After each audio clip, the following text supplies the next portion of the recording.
There is a story, I cannot tell it, I have no words. The story is almost forgotten, but sometimes I remember. The story concerns three men in a house in a street. If I could say the words, I would sing the story. I would whisper it into the ears of women, of mothers. I would run through the streets saying it over and over. My tongue would be torn loose, it would rattle against my teeth. The three men are in a room in the house. One is young and dandified. He continually laughs. There is a second man who has a long white beard. He is consumed with doubt, but occasionally his doubt leaves him and he sleeps. A third man there is who has wicked eyes and who moves nervously about the room, rubbing his hands together. The three men are waiting. Upstairs in the house there is a woman standing with her back to a wall, in half darkness by a window. That is the foundation of my story, and everything I will ever know is distilled in it. I remember that a fourth man came to the house, a white silent man. Everything was as silent as the sea at night. His feet on the stone floor of the room where the three men were made no sound. The man with the wicked eyes became like a boiling liquid, he ran back and forth like a caged animal. The old gray man was infected by his nervousness, he kept pulling at his beard.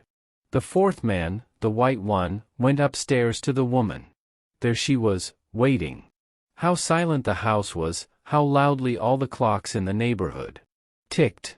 The woman upstairs craved love. That must have been the story. She hungered for love with her whole being. She wanted to create in love. When the white silent man came into her presence, she sprang forward. Her lips were parted. There was a smile on her lips. The white one said nothing. In his eyes there was no rebuke, no question. His eyes were as impersonal as stars. Downstairs the wicked one whined and ran back and forth like a little lost, hungry dog. The gray one tried to follow him about, but presently grew tired and lay down on the floor to sleep. He never awoke again. The dandified fellow lay on the floor too. He laughed and played with his tiny black mustache. I have no words to tell what happened in my story. I cannot tell the story. The white silent one may have been death. The waiting eager woman may have been life. Both the old gray bearded man and the wicked one puzzle me. I think and think but cannot understand them.